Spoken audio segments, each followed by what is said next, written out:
चलिए हम देखेंगे आज पार्ट 2 वीडियो। और पार्ट 2 वीडियो हम आप लोगों को बोले थे कि बनने वाले हैं और आज हम उसका वीडियो अपलोड कर रहे हैं। देखिए, पहले हम लोग फर्स्ट वीडियो में देखे थे मेटरनिक युग के बारे में और नेपोलियन युग, मेटरनिक युग, इसके बारे में हम लोग चर्चा कर चुके थे। और आज हम देखेंगे वीना कांग्रेस की उपलब्धियां, यानी मेटरनिक ने जो बटरलू के युद्ध में नेपोलियन को हराए थे। मित्र राष्ट्र 4 देशों ने मिलके नेपोलियन को हरा दिए थे। उसके बाद मेटरनिक, जहाँ पर ऑस्ट्रिया का राजधानी वियना है, वहाँ सम्मेलन किया गया था, बुलाए गए थे सबको मीटिंग में। और उसमें अध्यक्षता में क्या क्या कहा गया है उसके बारे में हम लोग आज पढ़ेंगे। एक्चुअली क्या कौन कौन सब चीज़ बदलाव किया गया है, क्या समस्या उत्पन्न हुआ था वहाँ पर और सॉल्व कैसे किए गए। ये वीना सम्मेलन की अध्यक्षता ऑस्ट्रिया के चांसलर मेटरनिक ने किया गया था। और मेटरनिक तो आप लोग जानते हैं कि नेपोलियन को हराने वाले एकमात्र सम्राट ऑस्ट्रिया का चांसलर था। और आज हम देखेंगे वीना कांग्रेस की उपलब्धियां। चलिए एक एक करके हम समझेंगे टॉपिक वाइज। इटली पर अपना प्रभाव स्थापित रखने के लिए मेटरनिक ने उसे कई राज्यों में विभाजित कर दिया गया। ठीक है, चलिए इटली पर अपना प्रभाव, यानी इटली में वीना कांग्रेस की उपलब्धियां, मतलब मीटिंग में कहा गया इटली में जितना भी प्रभावित क्षेत्र है, यानी जो राजा जिसके ये में पक्ष में था, ये मेटरनिक ने उसे कई राज्यों में विभाजित कर दिया गया। ठीक है स्टूडेंट, फिर आगे बढ़ते हैं। सिसिली और नेपल्स के प्रदेश बुर्बोवंश के सम्राट फर्डिनेंड को दे दिया। देखिए यहाँ पर मीटिंग में ये भी कहा गया सिसिली और नेपल्स के प्रदेश जो बुर्बोवंश के सम्राट को दे दिया गया। अब जो चीज़ चेंजिंग हुआ यहाँ पर मेटरनिक के द्वारा मीटिंग में कहा गया है। और रोम और उसके आसपास के जितना भी राज्य था पोप को सौंप दिया। अब बोलेंगे तो पोप क्या है? ये चर्च के पुजारी को पोप कहा जाता था। यानी रोम और उसके आसपास के जितना भी राज्य क्षेत्र हैं उसको पोप को सौंप दिया। यहाँ पर हर चीज़ के बारे में चर्चाएं हुई वीना कांग्रेस में। ठीक है, वीना क्या है हम एक बार बता चुके हैं आप लोगों को। वीना आप लोग ऑस्ट्रिया की राजधानी है। ठीक है, तो फिर क्या हुआ? यह सब मेटरनिक का फैसला था। ये जितना भी फैसला किया था ये मेटरनिक ने कहा गया था मीटिंग वगैरह में। लोम्बार्डी और वेनेसिया पर ऑस्ट्रिया की प्रभुता कायम हुई। देखिए लोम्बार्डिया और वेनेसिया ऑस्ट्रिया का कायम, यानी ऑस्ट्रिया ने उसका अपना कायम रखा। ठीक है, फिर परमा, मोडना और टस्कनी के प्रांत हैम्सबर्ग राजवंश को दे दिया।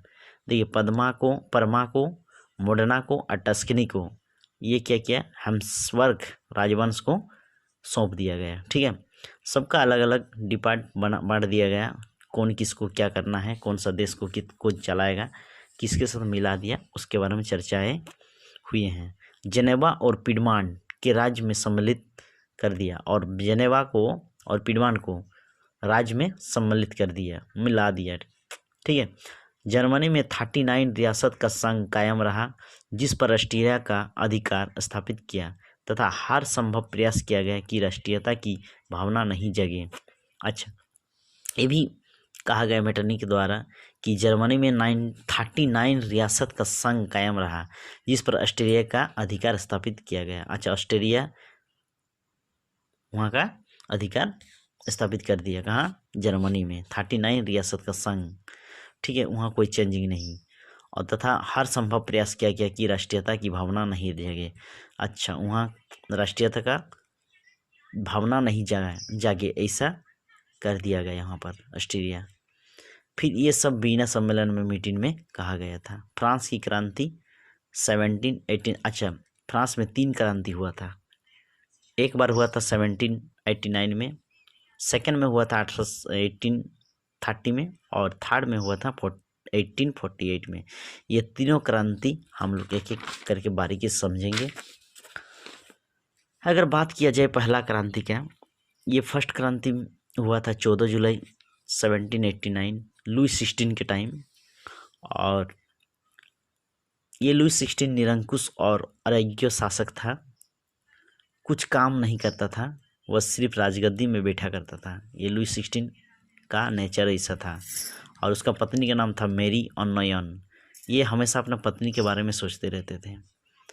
तो एक्चुअली ये पढ़ा लिखा नहीं थे, ये अयोग्य शासक था। और इसमें ये क्रांति हुआ था 14 जुलाई 1789 में जनता द्वारा फ्रांस में। और इसका देखिए फ्रांस के क्रांति का मेन कारण बास्तिल का किला तोड़ दिया जाता है उसके, और उसके बाद लुई 16 का अंत हो जाता है। यानी यहाँ का आखिरी उसका वही लक्ष्य था, बास्तिल का किला तोड़ दिया, उसके बाद उसका शासन भी खत्म। और फ्रांस का जनता द्वारा क्या तोड़े? बास्तिल का किला तोड़ दिया।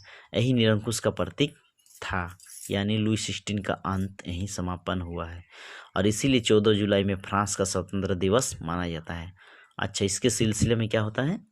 14 जुलाई में फ्रांस स्वतंत्रता दिवस मनाए जाते हैं। जैसा हम लोग को भारत में 15 अगस्त को मनाते हैं, उसी तरह वो बास्तिल का किला उसी दिन तोड़ा गया था।